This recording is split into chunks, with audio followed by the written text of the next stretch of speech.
हाँ जी, सभी ऑनलाइन और ऑफलाइन स्टूडेंट्स, आज हम आपके जूरिस्प्रूडेंस का बहुत इंपॉर्टेंट चैप्टर स्टार्ट करने वाले हैं। इसका नाम है सेल्स ऑफ गुड्स एक्ट। ठीक है, तो सेल्स ऑफ गुड्स एक्ट की शुरुआत हम करेंगे गुड्स के डेफिनेशन के साथ। ठीक है, गुड्स क्या है? Movable property. ठीक है, एज सच ये चैप्टर स्टार्ट करने से पहले दो कंसेप्ट मैं पहले आपके साथ डिस्कस करूंगा। एक तो कंसेप्ट है प्रॉपर्टी का। प्रॉपर्टी का मतलब क्या होता है? ठीक है, प्रॉपर्टी का मतलब होता है बेटा ओनरशिप। ठीक है, ओनरशिप राइट्स को प्रॉपर्टी कहते हैं। जब हम प्रॉपर्टी वर्ड यूज करते हैं, इसका मतलब होता है बंडल ऑफ राइट्स। अगर मैं किसी चीज़ पर, किसी मूवेबल या इमूवेबल एसेट पर प्रॉपर्टी ओन करता हूं, तो इसका मतलब ये होता है कि मेरे पास कुछ राइट्स हैं।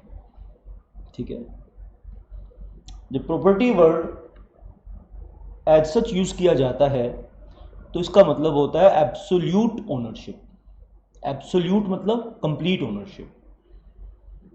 ठीक है, मैं अपनी प्रॉपर्टी को डिस्पोज ऑफ कर सकता हूं, ये मेरा राइट है। मैं उस प्रॉपर्टी को यूज कर सकता हूं, ये मेरा राइट है। मैं उस प्रॉपर्टी को गिफ्ट कर सकता हूं, ये मेरा राइट है। मैं उस प्रॉपर्टी को प्लेज या मॉर्गेज कर सकता हूं, ये मेरा राइट है। ठीक है, तो there are bundle of rights associated with the concept of property. लेकिन ये बात सही है कि जब हम प्रॉपर्टी वर्ड यूज करते हैं तो इसका मतलब है कि लेजिटिमेट राइट्स की बात हो रही है। इसका मतलब ये नहीं है कि आप प्रॉपर्टी ओन करते हो तो आप कानून को तोड़ोगे, लॉ के अगेंस्ट जाके आप उसका यूज करोगे। आप ऐसा नहीं कर सकते। ठीक है, तो प्रॉपर्टी के साथ हम पढ़ते हैं ट्रांसफर ऑफ प्रॉपर्टी।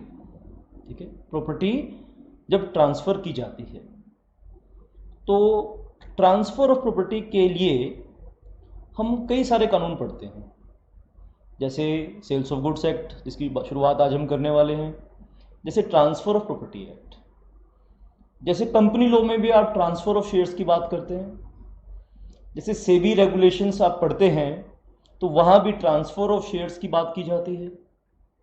शेयर्स भी एक तरह से प्रॉपर्टी ही होती है। जब आप section 2 sub section 7 of sales of goods act की डेफिनेशन पढ़ोगे तो आपको ये समझ में आएगा, जो शेयर्स हैं, stock and shares in the corporates और companies are also movable properties. तो ऐसा नहीं है कि सेल्स ऑफ गुड्स एक्ट में हम ट्रांसफर ऑफ प्रॉपर्टी की बात करते हैं। एक स्पेसिफिक टाइप के प्रॉपर्टी से रिलेटेड, जिसको हम मूवेबल प्रॉपर्टी कहते हैं, एक स्पेसिफिक टाइप ऑफ प्रॉपर्टी से रिलेटेड ही हम सेल्स ऑफ गुड्स एक्ट करते हैं। लेकिन हम ट्रांसफर ऑफ प्रॉपर्टी पे, sales of goods is not an exhaustive piece of legislation. ये पूर्ण कानून नहीं है, कंप्लीट लॉ नहीं है। ट्रांसफर ऑफ प्रॉपर्टी पे जैसा कि मैंने आपको मेंशन किया, ट्रांसफर ऑफ प्रॉपर्टी एक्ट भी पढ़ोगे आप। कंपनी लॉ में भी ट्रांसफर ऑफ शेयर्स की बात करते हैं, ठीक है ना। तो सेल्स ऑफ गुड्स एक्ट भी आप पढ़ेंगे। और भी किसी लॉ में हम ट्रांसफर ऑफ प्रॉपर्टी का जिक्र कर सकते हैं। There could be further more laws also.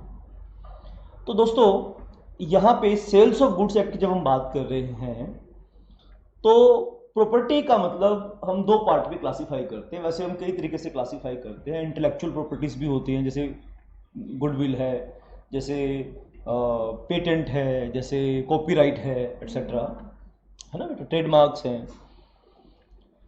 समझ आ रही बात आपको? वैसे जनरली जब ओनरशिप ट्रांसफर की हम बात कर रहे हैं तो हम प्रॉपर्टी को दो पार्ट पे क्लासिफाई करते हैं। One is movable, the other is immovable. Movable मतलब चल संपत्ति और इमूवेबल मतलब अचल संपत्ति। ठीक है, चल और अचल। चल मतलब क्या? मूवेबल। और अचल मतलब क्या? इमूवेबल। तो दो पॉइंट आपको सेल्स ऑफ गुड्स एक्ट शुरू करने से पहले, दो कंसेप्ट आपको समझ में आने चाहिए। वो दो कंसेप्ट पहले कौन से हैं? शाबाश। सबसे पहला प्रॉपर्टी का। ठीक है, जब हम बात करते हैं प्रॉपर्टी की, ठीक है, property means movable and immovable. Movable मतलब चल संपत्ति और इमूवेबल मतलब अचल संपत्ति। अचल मतलब जो मूव नहीं कर सकती। ठीक है, तो यहां पे जब हम सेल्स ऑफ गुड्स एक्ट 1930 पढ़ रहे हैं तो हमें मूवेबल प्रॉपर्टी के बारे में ही पढ़ना है, क्योंकि इसमें बात की है गुड्स की। ठीक है बेटा, जब हम गुड्स की डेफिनेशन पढ़ते हैं सेक्शन 2 सबसेक्शन 7 में, तो हमें ये बात समझ में आ जाती है सेल्स ऑफ गुड्स एक्ट में हम अचल संपत्ति की बात नहीं करते। तो सर अचल संपत्ति को ट्रांसफर जब हम करेंगे तो वो कौन सा कानून है? वो है ट्रांसफर प्रॉपर्टी एक्ट। ठीक है, ना कि इसमें। समझ आ रही बात की नहीं? तो गुड्स की ट्रांसफर के लिए जनरल लॉ है। तो 1930 से पहले क्या था सर? 1930 से पहले sales of goods act Indian contract act का एक चैप्टर हुआ करता था। तो 1930 में उस वक्त अंग्रेजों का शासन था। ठीक है, तो उन लोगों ने क्या किया, sales of goods act chapter को अलग से हटा दिया, उसमें से रिमूव कर दिया और कुछ उसमें फर्दर कंसोलिडेट किया, अमेंडमेंट करके एक नया कानून पास कर दिया, उसका नाम रख दिया सेल्स ऑफ गुड्स एक्ट 1930। समझ में आई बात की नहीं? तो इसकी हम शुरुआत कर रहे हैं, आपके एग्जाम के लिए बहुत इंपॉर्टेंट है और साथ ही साथ इंटरेस्टिंग बहुत है। और एक और इसका फीचर ये है कि आपकी डेली लाइफ में काम आएगा। ठीक है, आप कुछ और जिंदगी में कर पाओगे कि नहीं कर पाओगे पता नहीं, लेकिन गुड्स तो आप रोज ही खरीदते हो। इमूवेबल प्रॉपर्टी तो पता नहीं जिंदगी में कभी खरीदोगे कि नहीं खरीदोगे। ठीक है, लेकिन गुड्स तो रोज ही खरीदते हो। Every time morning to evening हम में से हर कोई ना कोई गुड्स परचेज कर ही रहा होता है। तो इसीलिए हमारी डेली लाइफ में काम आने वाला ये कानून है। इंटरेस्टिंग बहुत है, एग्जाम के लिए बहुत इंपॉर्टेंट है। ठीक है बेटा, प्रॉपर्टी पहला मैंने कहा था ना कि दो कंसेप्ट हमें पहले सीखने हैं चैप्टर की शुरुआत करने से पहले। एक तो हमें समझ में आ गया जी प्रॉपर्टी, है ना। अक्सर हम यूज करते हैं भाई, है ना, ये प्रॉपर्टी वर्ड है ना भाई, ये क्या तेरे पिताजी की प्रॉपर्टी है? ठीक है, तो मतलब कोई आदमी बदतमीजी करता है ना तो हम ये यूज करते हैं ना, भाई तेरे पिताजी की प्रॉपर्टी है क्या? है प्रॉपर्टी का मतलब क्या होता है ना? प्रॉपर्टी का मतलब होता है ओनरशिप। क्या समझे बच्चे? तो आज के बाद कोई आपसे पूछे व्हाट इज प्रॉपर्टी, प्रॉपर्टी मतलब ओनरशिप। ओनरशिप मतलब बंडल ऑफ राइट्स। एक राइट नहीं, बंडल ऑफ राइट्स। इसमें बहुत सारे राइट्स होते हैं, बंडल ऑफ राइट्स।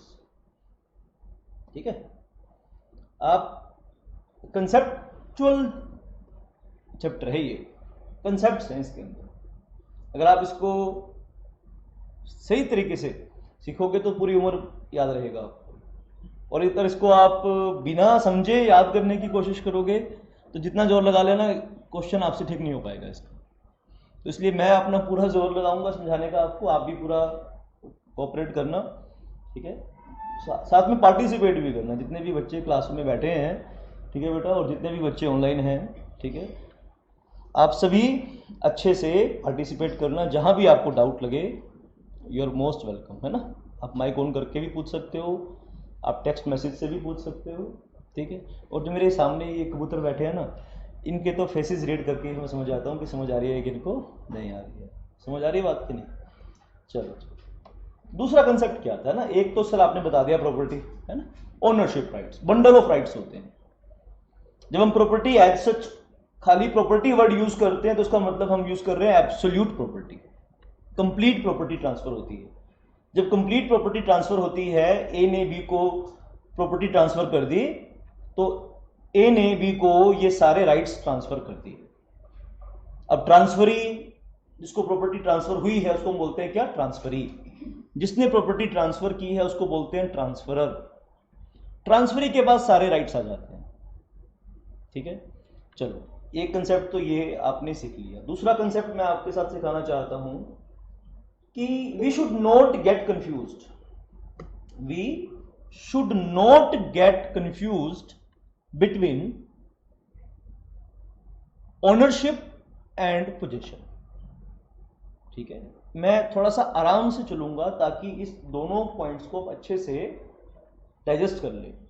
दो कंसेप्ट्स होते हैं यूजुअली, क्या होता है कि लोग कंफ्यूज हो जाते हैं। एक है ओनरशिप, जो कि मैंने अभी आपको समझाने की कोशिश की, और दूसरा है पोजेशन।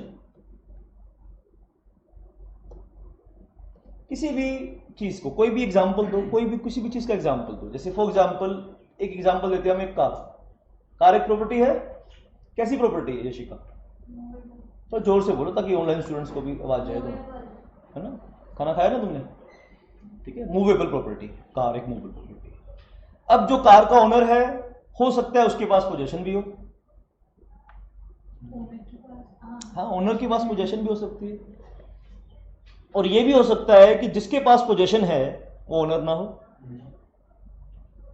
ठीक है, आपने एक कंसेप्ट सुना है, एक कंपनी, अभी तो उसके बारे में मैं इतना जानता नहीं क्योंकि उन लोगों ने काफ़ी अनफेयर ट्रेड प्रैक्टिसेस शुरू कर दी थी, पिट गई वो कंपनी बहुत बुरी तरह से। एक कंपनी आई थी, अभी तक मुझे पता नहीं, मैंने तो एक बार यूज किया था। जूम कार का नाम सुना आपने? जूम कार नहीं सुना ना तुमने? देखो तुम जैसे बच्चे जो इंस्टाग्राम फेसबुक चलाते हैं, आपने नहीं सुना तो उसका मतलब company is no more relevant. वो क्या काम करती थी, वो आप कार्स को रेंट पे देती थी। ठीक है, इस तरह से नहीं जैसे ओला उबर, इस तरह से नहीं। आप उसको कार को सेल्फ ड्राइव करके आप कहीं भी ले जा सकते हैं।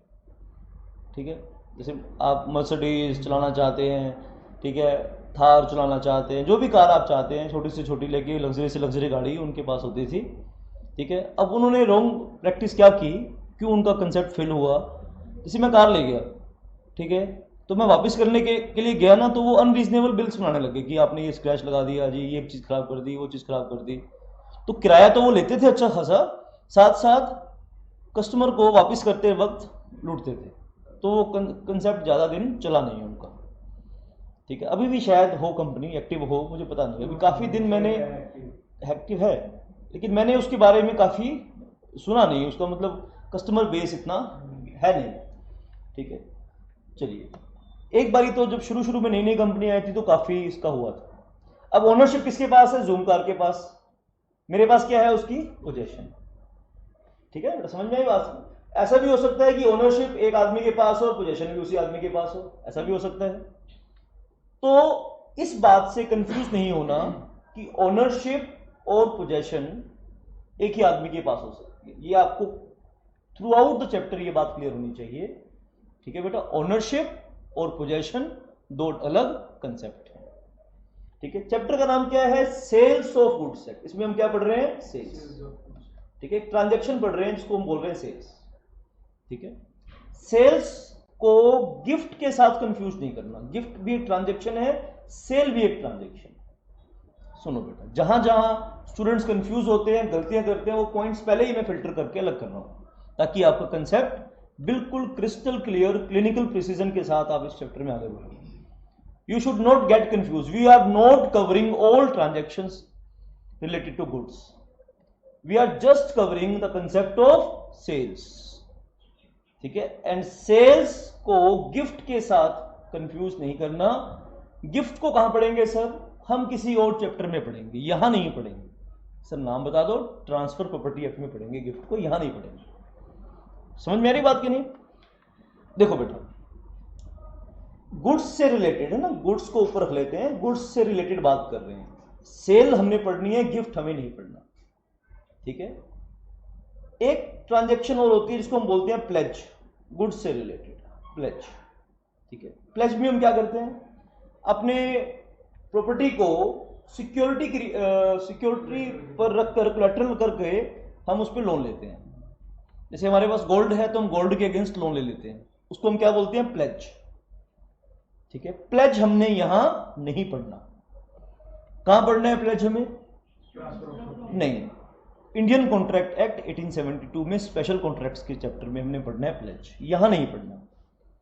ठीक है, और बताओ, और किसी तरह की ट्रांसफर की बात आपको दिमाग में आ रही हो? एक होता है बेलमेंट। एक क्या है बेटा? बेलमेंट। जब एक पर्सन अपने सामान को दूसरे को यूज करने के लिए देता है तो उसे हम बेलमेंट कहते हैं। यहां भी देखो, पोजेशन ट्रांसफर होती है, ओनरशिप ट्रांसफर नहीं होती। यहां भी एक पोजेशन ट्रांसफर होती है, ओनरशिप ट्रांसफर नहीं होती। गिफ्ट में जब हम करते हैं तो ओनरशिप भी ट्रांसफर होती है, पोजेशन भी ट्रांसफर होती है।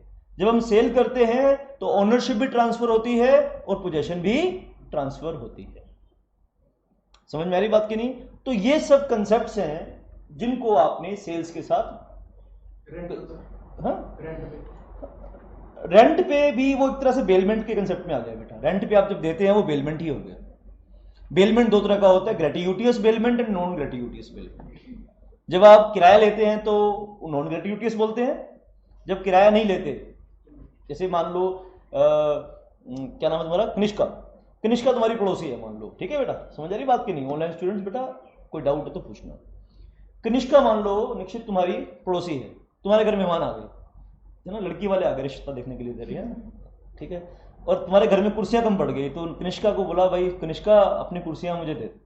तो कनिष्का ने अपनी कुर्सियां घर से 4-5 कुर्सियां उठा के तेरे को दे दी ताकि तो अपने मेहमानों को बिठा पाए, ठीक है। तो दिया ना इसने, फिर से किराया लिया क्या? किराया नहीं लिया ना, पड़ोसी होने का फर्ज निभाया। तो ये भी बेलमेंट है, इसको हम बोलते हैं gratuitous bailment. Out of love, out of compassion, out of humanity, purposeful help हम एक दूसरे की मदद करते हैं, तो वहां हम हर जगह किराया नहीं लेते। जैसे तू क्लास में नहीं आया तो इसने अपनी कॉपी तेरे को दिखा दी, तो दिस इज ग्रेटिट्यूटियस। एक नॉन ग्रेटिट्यूटियस होता है, मान लो यशिका के एक टेंट हाउस है, ठीक है, और तू उससे कुर्सियां किराए पे लेके आया, वो नहीं बख्शेगी तेरे को, वो तो किराया लेगी आपने।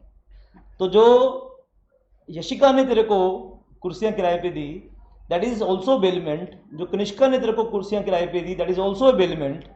बट कनिष्का ने जो बेलमेंट करी, that is gratuitous bailment, and जो यशिका ने बेलमेंट करी, that is non gratuitous bailment. समझ आ रही बात की नहीं? और कोई ट्रांजैक्शन आपके मन में आ रही हो तो you can ask. Online students you should also participate बेटा, ठीक है। मूक दर्शक बन के नहीं बैठना होता, कानून की क्लास है तो समझना होता है, पढ़ना होता है बेटा, ठीक है। कोई और ट्रांजैक्शन मन में आ रही हो तो बताओ, ठीक है। वैसे ट्रांजैक्शन तो बहुत सारी मैं गिनवा सकता हूं आपको, ठीक है, लेकिन इसमें हमने सिर्फ गुड्स से रिलेटेड पढ़ने, गुड्स से रिलेटेड, मूवेबल प्रॉपर्टी से रिलेटेड। आप बताओ किसी को लेन देन जो करते हो आप, गिफ्ट कवर कर लिया, ठीक है। जैसे फॉर एग्जाम्पल रक्षाबंधन आ रहा है, तुम अपनी सिस्टर को मान लो एक स्कूटर गिफ्ट में देते हो, एक एक्टिवा गिफ्ट में देते हो, ठीक है। समझ आ रही बात की नहीं? और ऐसा कुछ एग्जाम्पल दे सकते हो आप जो कि बोलो क्या बेटा? देखो बेटा, कंसिडरेशन तो यहां पे क्या है, हम हर ट्रांजैक्शन में, हर ट्रांजैक्शन का एक एलिमेंट होता है कंसिडरेशन, तो कॉन्ट्रैक्ट का एक पार्ट होता है। कंसिडरेशन तो हर कॉन्ट्रैक्ट में है।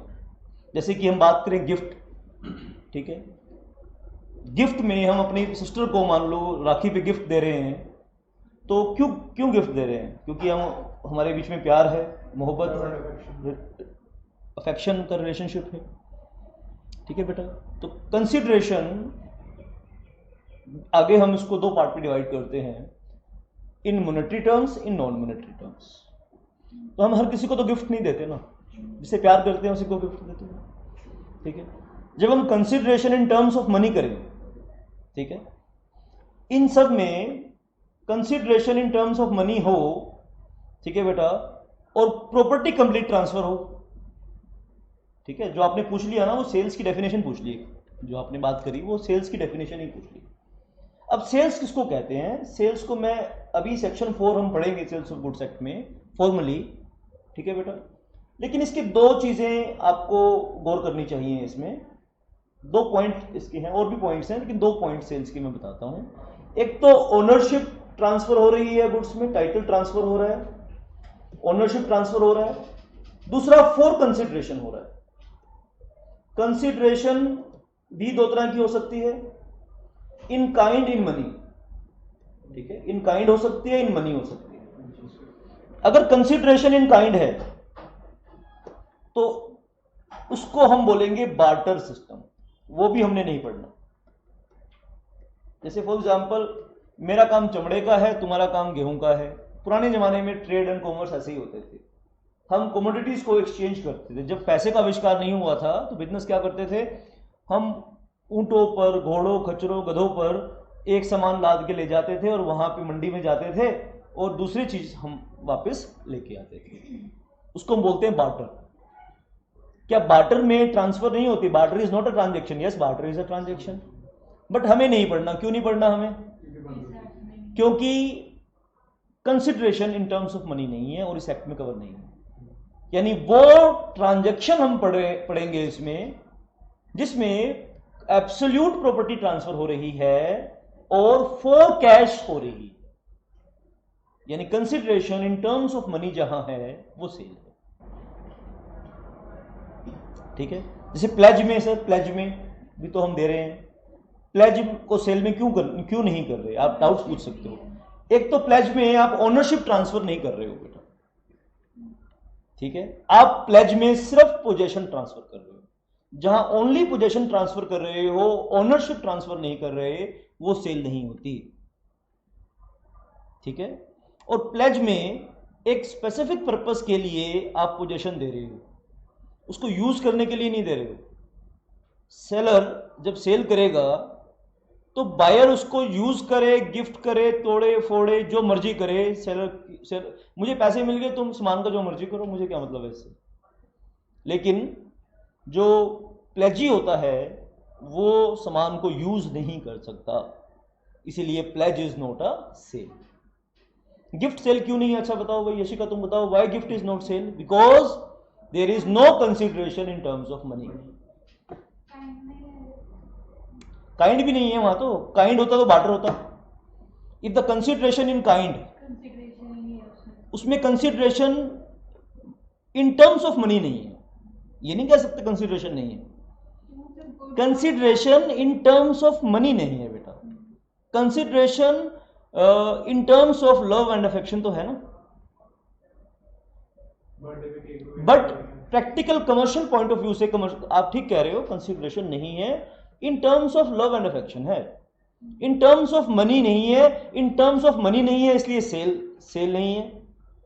इन टर्म्स ऑफ मनीज वर्थ है, जैसे गुड्स हैं, मैं तुम्हें गुड्स दे रहा हूं, तुम भी मुझे गुड्स दे रहे हो, एक्सचेंज ऑफ गुड्स हो रहा है। ठीक है बेटा, समझ में ये बात की नहीं है, उसको बार्टर कहते हैं। एक चीज हमने और नहीं पढ़नी इसमें, एक ट्रांजेक्शन और नहीं पढ़नी, और वो है एक्सचेंज। बार्टर में और एक्सचेंज में क्या फर्क है? एक्सचेंज आपको मैंने पढ़ाया है फेमा के अंदर, foreign exchange management act. Exchange भी एक ट्रांजेक्शन है, बार्टर भी एक ट्रांजेक्शन है। यहां पे आपको बार्टर में और एक्सचेंज में, जा रहा है क्लास में कि नहीं ना? आपके सारे कंसेप्ट क्लियर हो रहे हैं ना? आपने ये कंसेप्ट इधर उधर से सुने होंगे सारे। आज की क्लास में हमने क्या करा, इन सभी कंसेप्ट को खींच के इकट्ठा कर दिया। देखो तुम सीखो यहाँ पे, समझ आ रही बात की नहीं है? एक्सचेंज भी एक ट्रांजेक्शन है, बार्टर भी एक ट्रांजेक्शन। तुम अपने दिमाग के घोड़े दौड़ाओ, कोई और भी ट्रांजेक्शन तुम्हें याद आ जाएगी। ठीक है, देखो एक्सचेंज में क्या होता है, हम डॉलर के बदले में हम डॉलर खरीद रहे हैं।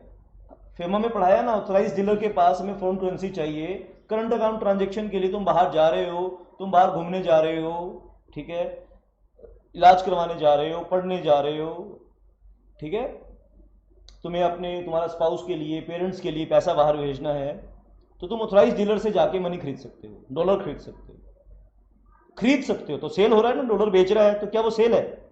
नहीं, वो सेल नहीं है, क्योंकि वो सेल्स ऑफ गुड्स एक्ट में नहीं है, इसलिए वो सेल नहीं है। पर सेल क्यों नहीं है, ये कंसेप्ट सीखना पड़ेगा, क्योंकि उसमें गुड्स ही नहीं है। You are exchanges money with money, rupees भी मनी, डॉलर भी मनी, मनी को एक्सचेंज कर रहे हो, तो that is also not sale. Sale क्या होगी? एक तरफ गुड्स होंगे, दूसरी तरफ मनी होगी। जब वो एक्सचेंज होंगे तो वो सेल होगी।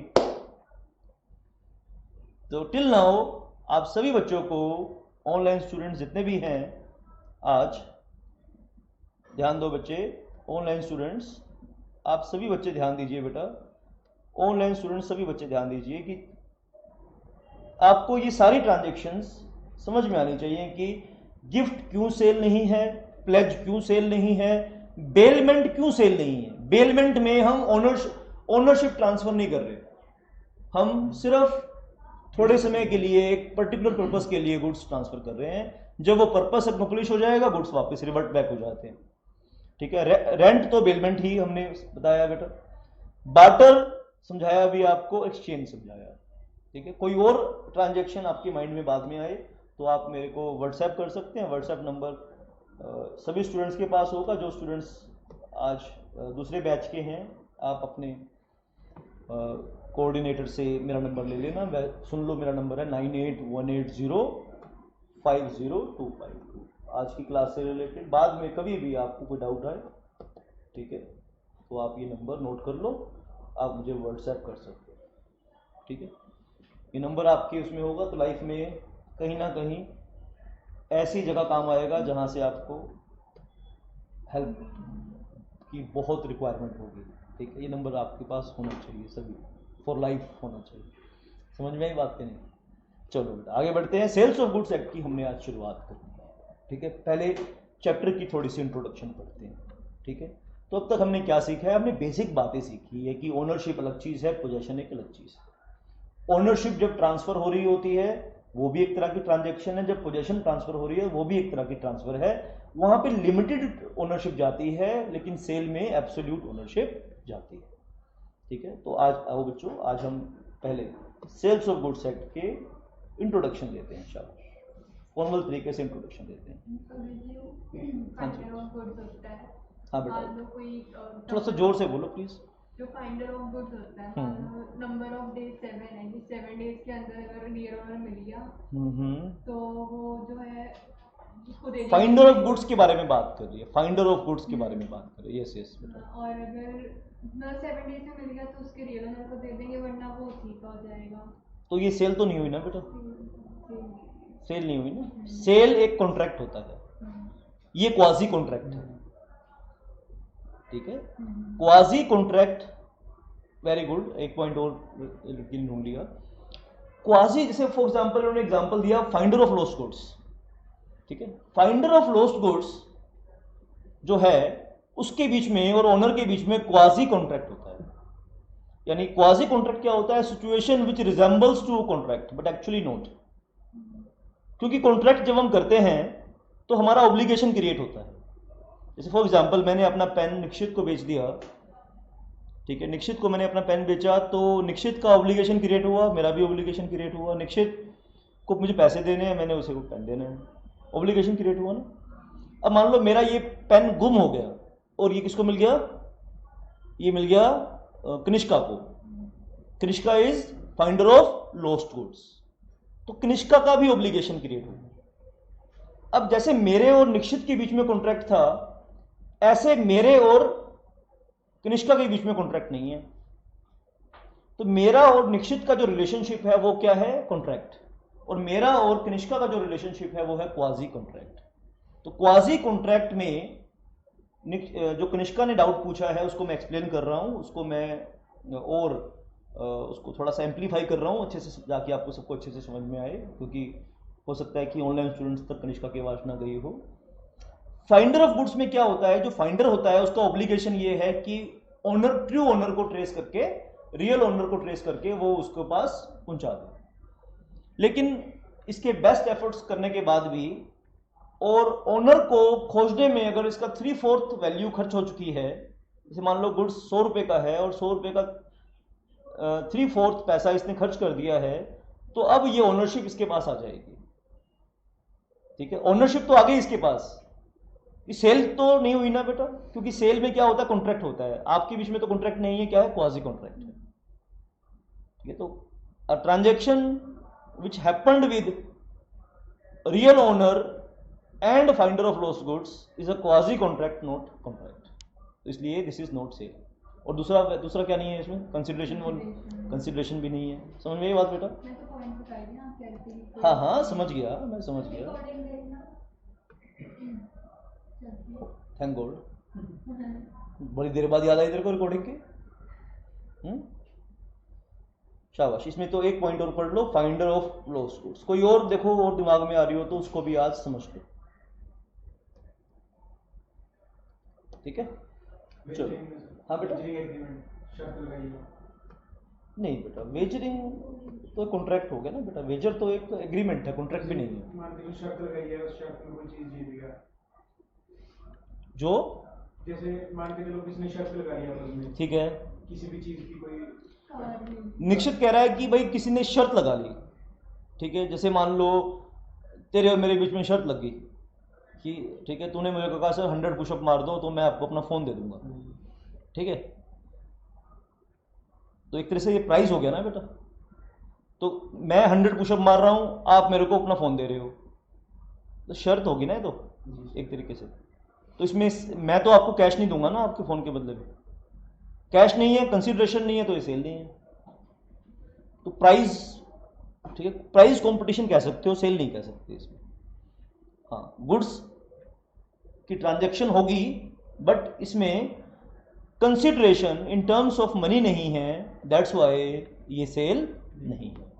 ठीक है, क्लियर है? आई थिंक सारे रिलेटेड कंसेप्ट हमने पढ़ लिए, बार्टर भी हमने देख लिया, एक्सचेंज भी देख लिया, गिफ्ट भी देख लिया, प्लेज भी देख लिया, बेलमेंट भी देख लिया, क्वासी कॉन्ट्रैक्ट भी देख लिया और आपका प्राइस कंपटीशन भी देख लिया। ठीक है, तो जब भी आपको कंफ्यूजन हो, आपने दो एलिमेंट देखने हैं, क्या एब्सोल्यूट ओनरशिप ट्रांसफर हो रही है? Answer is yes. क्या ट्रांसफरी कैश दे रहा है? Answer is yes.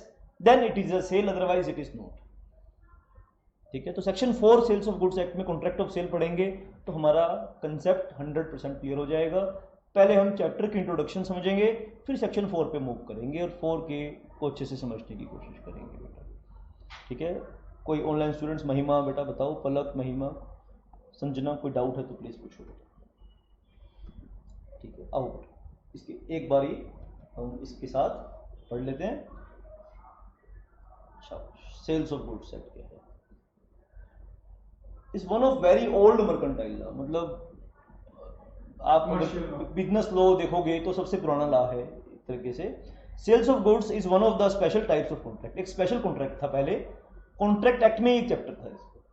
Initially this was part of Indian Contract Act itself. Later this was deleted in Contract Act and separate Sales of Goods Act was passed in 1930. मैं already आपको ये बात तो बता चुका हूँ। Sales of Goods is a complementary to Contract Act. यानी कहने का मतलब ये है, ये जो लाइन है बेटा, देखो हम सब का टारगेट क्या है कि अच्छे अच्छे गुड मार्क्स लेके आना सभी सब्जेक्ट्स के अंदर। तो कुछ पंच लाइन्स होती हैं वो तुम याद कर लिया करो। ठीक है, कंसेप्ट से रिलेटेड कुछ ऐसे सेंटेंसेस होते हैं, ब्यूटीफुल सेंटेंसेस होते हैं, उनका यूज आपने करके आना है, अच्छे अच्छे वर्ड्स का यूज करके आना है। जब आप सेंटेंसेस लिखते हो, कनेक्टर्स यूज करने हैं, further more, more over, in other words. आप जब सेंटेंस लिखते हैं तो कनेक्टर्स का यूज करना सीखो, इससे आपकी राइटिंग सुंदर नजर आती है, सिंक्रोनाइज नजर आती है और पढ़ने वाला लिंक क्रिएट करता है आपकी पिछली बात से और अगली बात से। मैं देखता हूँ आपकी आंसर कॉपी चेक कर रहा था मैं आज आपकी पिछले टेस्ट की। ठीक है, आपको कनेक्टर्स यूज करने नहीं आते, आपको सेंटेंस में कोमा लगाना नहीं आता, आप लोगों का सेंटेंस फॉर्मेशन ही गलत होता है कई बार। सेंटेंस फॉर्मेशन नहीं सिखाया आज तक आपको किसी ने, इतने बड़े हो गए हो आप, तो थोड़ा ही बहुत बेटा इंग्लिश में हमने सीखना है, तो थोड़ी स्किल डेवलप करो, ग्रामर स्किल्स भी आपकी अच्छी होनी चाहिए। ठीक है, as such super fine grammar नहीं चाहिए, लेकिन एक बेसिक तो चाहिए ना बेटा।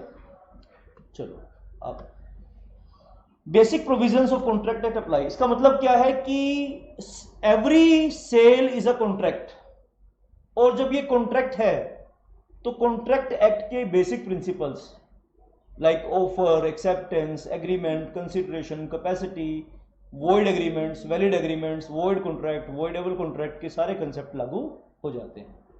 यानी वो बिना बोले ऑटोमेटिकली ही अप्लाई हो जाएंगे। जब भी हम बोलेंगे कि मैं सेल कर रहा हूं तो मेरी उस ट्रांजैक्शन पे इंडियन कॉन्ट्रैक्ट एक्ट पूरा का पूरा लागू हो जाएगा ऑटोमेटिकली, बिना कहे, बिना मेंशन किए। बोलो बात समझ में आ गई कि नहीं आ गई? बाकी इस पैराग्राफ में कोई कुछ नहीं है। This lesson is to be taught after the students have been made familiar with the general principles of contract. आप सभी बच्चे अपने किसी ना किसी स्टेज पे कॉन्ट्रैक्ट एक्ट जरूर पढ़कर आए हो। ठीक है, आप में से कुछ बच्चे CSEET करके आए हैं, कुछ बच्चे ग्रेजुएशन करके आए हैं, कुछ CA फाउंडेशन करके आए हैं, तो आपने किसी ना किसी स्टेज पे कॉन्ट्रैक्ट लॉ जरूर पढ़ा है। ठीक है ना बेटा, तो शाबाश। तो बाकी आपको इस चैप्टर के इंट्रोडक्शन में इतना ही था। आई थिंक आपको ये क्लियर हो गई बात। The law relating to sales of goods act contained in sales of goods act, इसका नाम क्या है? Sales of goods act 1930। It has to be read as part of the Indian contract act section 2, 5 और मतलब एक तरीके से Indian contract act का एक्सटेंशन है। पहले उसी का एक चैप्टर होता था, बाद में चैप्टर अलग करके। तो इसमें कुछ डेफिनेशंस हैं, वो हम पढ़ेंगे जब हमें जरूरत पड़ेगी, तो उन डेफिनेशंस को हम यूज कर लेंगे यहाँ पे बेटा। एक तरीके से लीगल डिक्शनरी है ये, इंटरप्रिटेशन क्लोज बोलते हैं इसको। जब भी हमें buyer, delivery, document of title, fault, future goods, जब भी हमें डेफिनेट इन वर्ड्स का यूज़ करेंगे तो इस लिस्ट को जरूर हम रेफर करेंगे। और इनमें से एग्जाम में कुछ ज़्यादा इंपॉर्टेंट भी हैं, जैसे गुड्स बहुत इंपॉर्टेंट है, फ्यूचर गुड्स बहुत इंपॉर्टेंट है बेटा, जैसे document of title of to goods बहुत इंपॉर्टेंट है। मैं वर्ड बाय वर्ड आपको एक्सप्लेन करूंगा एक एक बात। समझ आ रही बात आपको नहीं बेटा? लेकिन अभी हम अगला स्टेप हमारा ये है कि हमें सेल्स ऑफ गुड्स एक्ट का सेक्शन 4 पढ़ना है। तो इस लिस्ट को भी हम टाइम टू टाइम एक एक वर्ड इसका डिस्कस करेंगे। हाँ जी कनिष्का बोलो बेटा। कनिष्का कोई डाउट पूछ रही है बच्चा? जब हम इसके आंसर्स लिखेंगे इंडियन कॉन्ट्रैक्ट एक्ट का रेफरेंस दे सकते हैं? जरूरत पड़ने पर दे सकते हो, जरूरत पड़ने पर दे सकते हो। जैसे फॉर एग्जांपल, ठीक है, तुम्हारी कोई मूवेबल प्रॉपर्टी है और वो बहुत रेयर चीज है तुम्हारे पास, कोई मान लो पिकासो की पेंटिंग है तुम्हारे पास और मैं तुमसे वो गन पॉइंट पे खरीदना चाहता हूँ, तो सेल तो हो रही है लेकिन गन पॉइंट पे लिया है तो तुम्हारी कंसेंट नहीं है। और इंडियन कॉन्ट्रैक्ट क्या बोलता है कि this transaction is voidable at the option of the agreed person. तो इस सेल में क्या लागू हो गया? वॉइडेबल कॉन्ट्रैक्ट का कंसेप्ट लागू हो गया। तो कनिष्का का एक क्वेश्चन था कि क्या हम इंडियन कॉन्ट्रैक्ट एक्ट के प्रोविजन को मेंशन कर सकते हैं? हाँ, जब जरूरत पड़ेगी तो कर सकते हैं। समझ में आई बात की नहीं है? जैसे फॉर एग्जांपल एक कंसेप्ट पढ़ते हैं हम, an agreement with minor is void. बच्चे के साथ तुम कोई कॉन्ट्रैक्ट करोगे तो वो वॉइड होगा, ठीक है। यहां अब मान लो एक ज्वेलर एक 12 साल के बच्चे को महंगी डायमंड रिंग सेल कर देता है, ठीक है। तो इस सिचुएशन में वॉइड एग्रीमेंट का कंसेप्ट लगेगा कि नहीं लगेगा? बोलो लगेगा। तो जहां जरूरत पड़े बेटा कर सकते हैं। समझ आई बात की नहीं?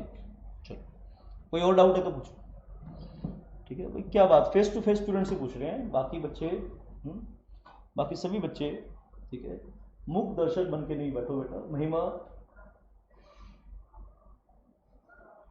महिमा ने टेस्ट दिया है आज? पलक ने दिया है टेस्ट? ओके बेटा, चेक करके बताऊंगा। जूरिस्प्रूडेंस का अगला टेस्ट होगा आपका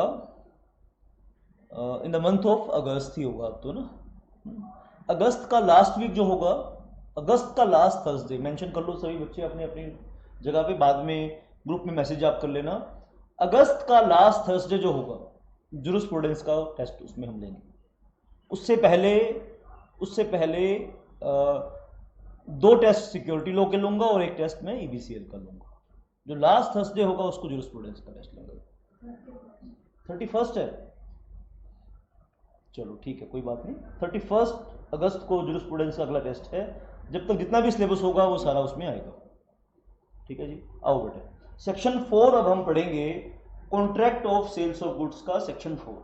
according to section 4, a contract of sales of goods is a contract whereby, ठीक है ना बेटा। देखो सेक्शन 4 ने क्या कह दिया कि contract of sale is a contract.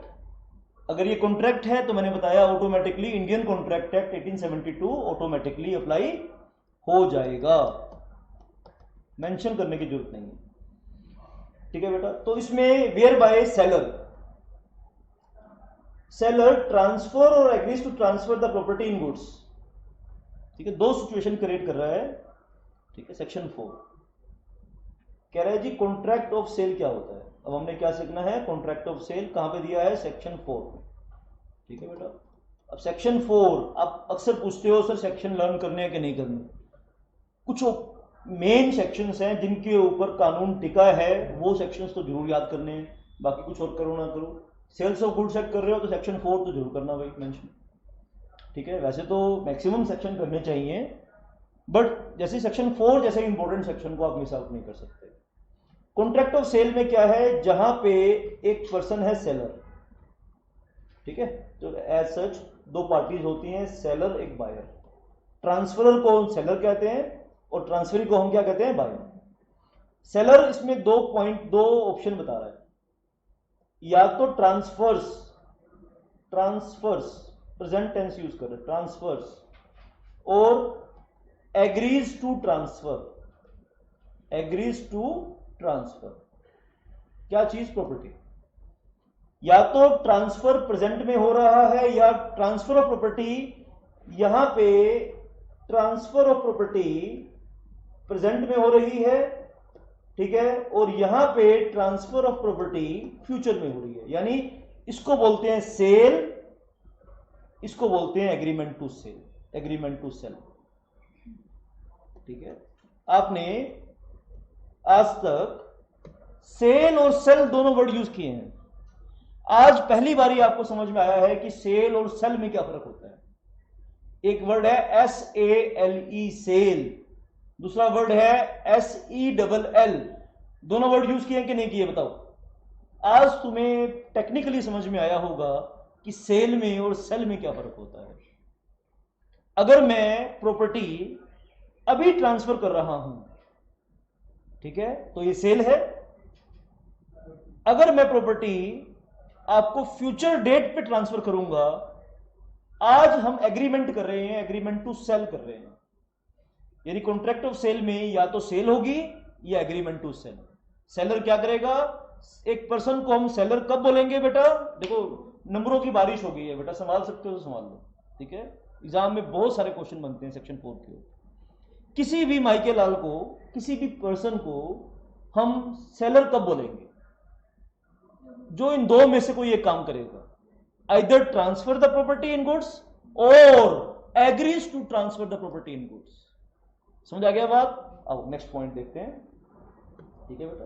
According to section 4, a contract of sale of goods is a contract whereby seller number 1 transfers or agrees to transfer the property in goods to the buyer, दूसरी party कौन है, buyer, for a money consideration called the price। बोलो बेटा बात समझ में आई कि नहीं आई। तो दो पार्टी हैं, ठीक है, तो क्या क्या चीजें इसमें हमारे सामने आई हैं, है ना। शाबाश बेटा, किताबों से तो पूरा देश ही पढ़ता है बेटा, दिल से पढ़ा करो ना, है ना। अब अपने कॉन्ट्रैक्ट ऑफ सेल देख लिया, हमें क्या क्या चीजें हमारे सामने आई। एक आया सेलर, दूसरा आया बायर, तीसरा आया गुड्स, तीसरा आया गुड्स, चौथा आया सेल, एक आया टर्म एग्रीमेंट टू सेल, और क्या आया बताओ, ठीक है, sale, agreement to sale, price, ठीक है, ये सब चीजें आई इसमें, ठीक है बेटा। तो सभी कंसेप्ट पे टिक होना चाहिए। सेलर का मतलब समझ गए, जो ओनरशिप ट्रांसफर करने वाला, जिसको ओनरशिप ट्रांसफर की जाए वो बायर। ओनरशिप में जो सब्जेक्ट मैटर है वो क्या है, गुड्स। ओनरशिप अगर सब्जेक्ट मैटर गुड्स है तो सेल्स ऑफ गुड्स है, अगर सब्जेक्ट मैटर डॉलर है तो नहीं है, एक्सचेंज है, वो सेल नहीं है। सब्जेक्ट मैटर अगर इमूवेबल प्रॉपर्टी है तो वो गुड्स नहीं है, वो सेल तो है लेकिन वो सेल्स ऑफ गुड्स का सेल नहीं है। बोलो बात समझ में आई कि नहीं आई, वो ट्रांसफर प्रॉपर्टी का है। समझ में आई बात कि नहीं आई, बोलो क्लियर है। सेल का मतलब क्लियर है, जहां हम प्रेजेंट में प्रॉपर्टी ट्रांसफर कर रहे हैं वो सेल, जहां हम फ्यूचर में प्रॉपर्टी ट्रांसफर कर रहे हैं वो एग्रीमेंट टू सेल। और प्राइस, प्राइस मतलब क्या, consideration, consideration in terms of money, in terms of money, ठीक है बेटा। कच्चा चबा जाओ इस सेक्शन को, कच्चा है ना, सैंडविच बना के इसका क्रश कर दो इसको, मतलब ये तुम्हारे सामने सिर नहीं उठाना चाहिए आज के बाद। क्लियर है सेक्शन 4 की सारे वेरिएबल्स, है ना। मेरे साथ साथ है ना, रिपीट करो, जोर जोर से बोलो। According to section 4, a contract of sale of goods is a contract whereby seller transfers or agrees to transfer the property in goods to the buyer for a money consideration called the price. It shows that, अब थोड़ा सा इस वाले paragraph में analysis कर रहे हैं बेटा, ठीक है। अगर आप एक अच्छे वकील बनना चाहते हो, अच्छे लीगल प्रोफेशनल बनना चाहते हो, खतरनाक एक कॉर्पोरेट प्रोफेशनल बनना चाहते हो बेटा, तो लॉ की लैंग्वेज से प्यार कर लो, है ना। अक्सर हम किसी से प्यार करते हैं ना तो हम अट्रैक्ट होते हैं ना, उसकी ब्यूटी की तरफ, उसकी पावर की तरफ, उसके पैसे की तरफ, उसके स्टेटस की तरफ अट्रैक्ट होते हैं ना। खाली पीली तो अट्रैक्शन नहीं होता ना, ठीक है, मतलब है ना। तो बड़ा सेल्फिश होता है ना प्यार। तो तुम, मैं कह रहा हूं तुम लीगल लैंग्वेज से प्यार करो, ठीक है। ये प्यार करने के लायक चीज है। क्यों? क्योंकि ये तुम्हें जिंदगी में सब कुछ दे सकता है। ये स्किल है ना बेटा, लीगल लैंग्वेज को पढ़ना, उसको बोलना, उसको लिखना, लीगल लैंग्वेज को यूज करना कोर्ट में, ठीक है, अपनी प्रैक्टिकल लाइफ में, तो वहां से आपका रोजी रोटी कमाओगे, इंडिपेंडेंट बनोगे, कॉन्फिडेंस आएगा, इस दुनिया पे राज करोगे। ठीक है, तो प्यार करने की चीज है ना, है कि नहीं है, बोलो। ठीक है, खाली पढ़ो मत, पढ़ने से कुछ काम नहीं बनेगा बेटा। ठीक है, पढ़ने के बियॉन्ड सोचो। मैं खाली पढ़ने की बात नहीं कर रहा, मैं उसके बियॉन्ड बात कर रहा हूं, मैं उससे प्यार करने की बात कर रहा हूं। जब हम जिससे प्यार करते हैं ना, उससे हम बोर होते हैं क्या? हम घंटों घंटों बात करते रहते हैं, है ना। फिर अगर बोर होते हैं तो फिर प्यार झूठा है ना। फिर तुम घड़ी नहीं देखोगे, जिससे प्यार करते हो उसके साथ हो तो फिर घड़ी देखने की जरूरत नहीं होती। ठीक है, तो इस तरह से बेटा टाइम का पता ना चले कि 4 घंटे कब बीत गए और पूरी रात कब बीत गई। आप इतना डूब गए उस लैंग्वेज में कि अब कोई माइका लाल आ जाए, अब इस सेक्शन में मेरा सामना कोई नहीं कर सकता। ठीक है बेटा, जिंदगी में ना कोई एक ऐसी चीज में महारत हासिल कर लो कि तुम्हारे सामने कोई माइका लाल टिक ना पाए। कोई एक चीज तो ऐसी जरूर होनी चाहिए, बस। फिर देखना लाइफ कितनी मस्त, कितना मजा आएगा तुम्हें लाइफ जीने में, कि ये चीज मेरी है भाई, इसमें नहीं कोई माइका लाल आ सकता, ये मेरा एरिया। ठीक है, जैसे कुछ लॉज हैं, स्पेसिफिक रिलीफ एक्ट है, लिमिटेशन एक्ट है, मैं चैलेंज करता हूं उसमें, वैसे भगवान से डरते हुए, तो मतलब आपको समझा रहा हूं कि इसमें आ जाओ भाई, इसमें कोई माइका लाल आ जाओ। टीपीए हो गया, ठीक है, लिमिटेशन हो गया, रजिस्ट्रेशन एक्ट हो गया, कोई आ जाओ, कहीं का धुरंधर आ जाओ, पानी पिला दूंगा उसको। तो कोई ना कोई सब्जेक्ट, कोई ना कोई स्किल ऐसी होनी चाहिए जिसमें कोई आपका सानी ना हो, कोई कॉम्पिटिटर ना बनने की सोचेगी आप। समझ में आई बात की नहीं आई?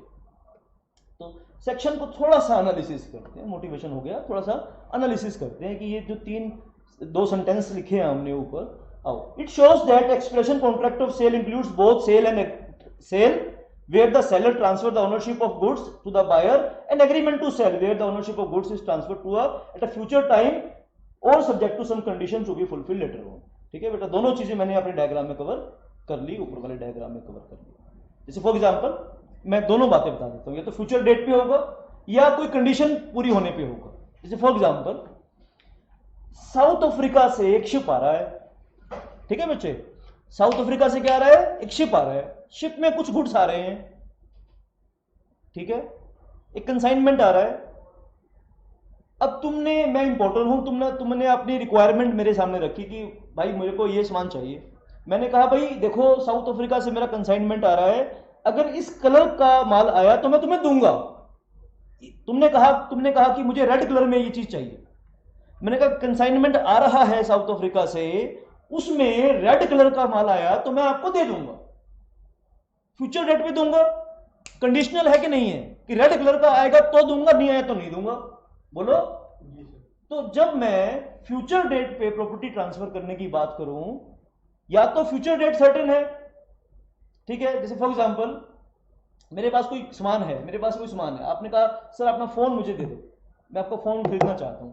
मैंने कहा मैं अगले महीने नया फोन लेने वाला हूं, तो अगले महीने की 15 अगस्त को मैं आपको अपना फोन दे दूंगा। तो फ्यूचर डेट पे तो वो भी एग्रीमेंट टू सेल है, या किसी फ्यूचर कंडीशन पे डिपेंड करता है मेरी सेल, तो वो भी एग्रीमेंट टू सेल है।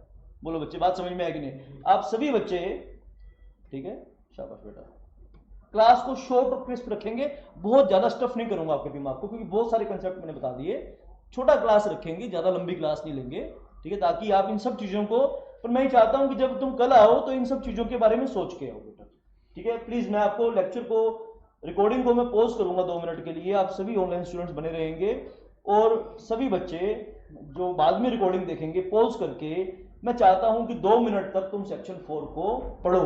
शाबाश। रिकॉर्डिंग में यहाँ पॉज कर रहा हूं, पूछो, किसी भी तरह का डाउट है तो पूछो। फर्दर इसी सेक्शन 4 का एनालिसिस करते हैं। The following are the essentials of contract of sale of goods. मैं बता चुका हूं बेटा, बायलैटरल कॉन्ट्रैक्ट है। बायलैटरल कॉन्ट्रैक्ट मतलब ये होता है जहां दोनों पार्टी अपनी एक्टिवली पार्टिसिपेट करते हैं, उसको बायलैटरल कहते हैं। यूनिलैटरल ये होता है जहां एक पार्टी का ऑब्लिगेशन क्रिएट हो, उसे यूनिलैटरल कहते हैं। ठीक है बच्चे, तो यहां पे मैं समझाना चाहता हूं बच्चे आप सबको कि सेल्स ऑफ गुड्स, ये जो कॉन्ट्रैक्ट ऑफ सेल है, ठीक है बेटा, ये कॉन्ट्रैक्ट ऑफ सेल है, ये एक बायलैटरल कॉन्ट्रैक्ट है। ठीक है, क्या है ये बेटा? बायलैटरल कॉन्ट्रैक्ट है। कॉन्ट्रैक्ट यूनिलैटरल कब होता है? जब लीगल ऑब्लिगेशन एक आदमी का क्रिएट हो, एक तरफ से ऑब्लिगेशन क्रिएट हो तो उसे हम यूनिलैटरल कॉन्ट्रैक्ट कहते हैं। जब दोनों तरफ से ऑब्लिगेशन क्रिएट हो तो उसे हम बायलैटरल कॉन्ट्रैक्ट कहते हैं। जैसे फॉर एग्जांपल, एक एग्जांपल देते हैं।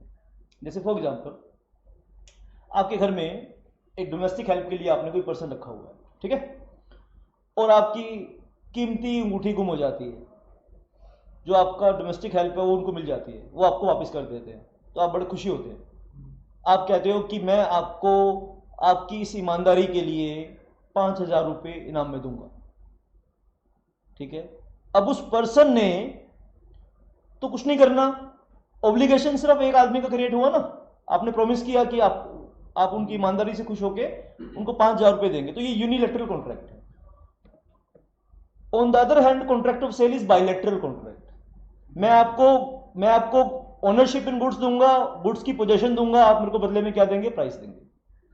आपका ऑब्लिगेशन प्राइस पे करना, मेरा ऑब्लिगेशन, ठीक है बेटा, डिफेक्ट फ्री ओनरशिप देना, उसमें कोई डिफेक्ट नहीं होना चाहिए, ओनरशिप में चोरी का माल नहीं होना चाहिए, गिरवी रखा हुआ सामान नहीं होना चाहिए। मैं आपको डिफेक्ट फ्री टाइटल दूंगा और पोजेशन दूंगा एज पर कॉन्ट्रैक्ट, ये मेरा ऑब्लिगेशन। जब दोनों पार्टी का ऑब्लिगेशन क्रिएट हो तो इसे हम कहते हैं बच्चों बायलैटरल कॉन्ट्रैक्ट। क्लियर है ये? चलो, और क्या बेटा? Transfer of property bilateral contract है। Transfer of property, transfer of property या तो प्रेजेंट टाइम पे हो रही है या फ्यूचर टाइम पे हो रही है। प्रेजेंट पे हो रही है तो सेल, फ्यूचर पे हो रही है तो एग्रीमेंट टू सेल, ठीक है बेटा। गुड्स होने चाहिए, क्लियर है बेटा? गुड्स क्या है? सेक्शन 2 सब सेक्शन 7 अगली क्लास में हम यहां से शुरुआत करेंगे, गुड्स की डेफिनेशन से क्लास की शुरुआत करेंगे।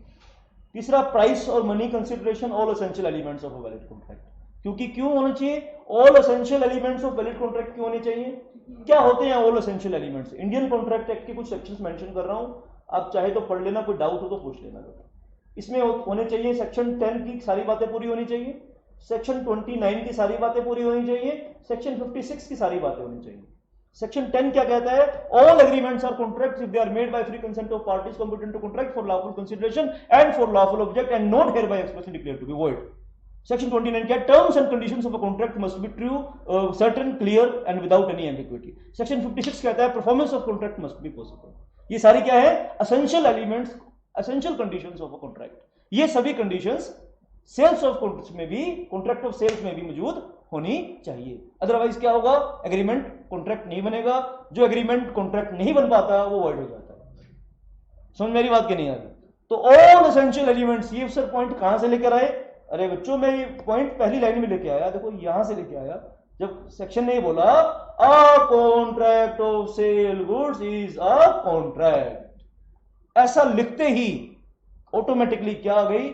All essential elements of a valid contract must be there. बोलो बच्चों, समझ में आई बात की नहीं? तो आज की क्लास को बस मैं 1 घंटे की रखना चाहता हूं, शॉर्ट क्रिस्प क्लास, ताकि आपको कोई भी इसमें, ठीक है, बहुत लेंथी क्लास नहीं रख रहा हूं बेटा, लेकिन अगली क्लास हम 1.5 घंटे की रखेंगे। कोई डाउट है तो प्लीज पूछो बेटा, बताओ बेटा। यहां तक कोई जल्दबाजी नहीं करो क्लास में भागने की। अच्छे से क्लियर हुआ है तो अच्छे से घर जाके पढ़ोगे तो काम डन हो जाएगा बेटा। अभी 40% डन हुआ है। जब तुम क्लास अटेंड करते हो, सुनो मेरी बात, अभी बैग पैक्स मत करो, तो ठंड रखा करो, सब्र करो। अभी मैं 15 मिनट और पढ़ा दूंगा तो क्या करोगे? ठीक है, तो इसीलिए क्लास को कंक्लूजन बेटा। देखो, असली करेक्टर वाला आदमी वो होता है जो एंड को अच्छे से क्लिनिकली फिनिश करे। शुरुआत तो सभी करते हैं, अरे गरे शुरुआत तो कोई भी कर देता है, मुकाम तक पहुंचाना हर किसी की बस की बात नहीं होती। तो कंक्लूजन को थोड़ा सा जल्दबाजी मत किया करो, ठीक है। अब मैं मेन पॉइंट जो बताना चाह रहा था वो मैं भूल गया तुम्हारी बैक करने के उसमें। चलो, मैं कुछ बताना चाह रहा था, मैं एकदम से मिस कर गया। मैं कोई इंपॉर्टेंट बात बताना चाह रहा था, वो मेरे माइंड से मिस हो गई है, तो कोई बात नहीं, बाद में हम उस बात को चर्चा करेंगे बेटा, ठीक है। हाँ, अच्छा, अब याद आ गई, हाँ, एक्टिवली पार्टिसिपेट कर रही बेटा। जब क्लास अटेंड करते हो तो 40% तुम काम खत्म किया तुमने। 1 घंटे की तुमने क्लास की, अगर 20 मिनट तुमने घर जाके इसको नहीं पढ़ा तो तुमने मेरे जो मेहनत करी मैंने और जो तुमने मेहनत करी वो सब वेस्ट है। तो जो भी क्लास आप करते हो घर जाके उसका 1 घंटे की क्लास को 15 से 20 मिनट आप जरूर रिवाइज किया करो। That's it for this. Thank you very much for watching and listening. You can ask your doubts or you may leave the class now. शाबाश।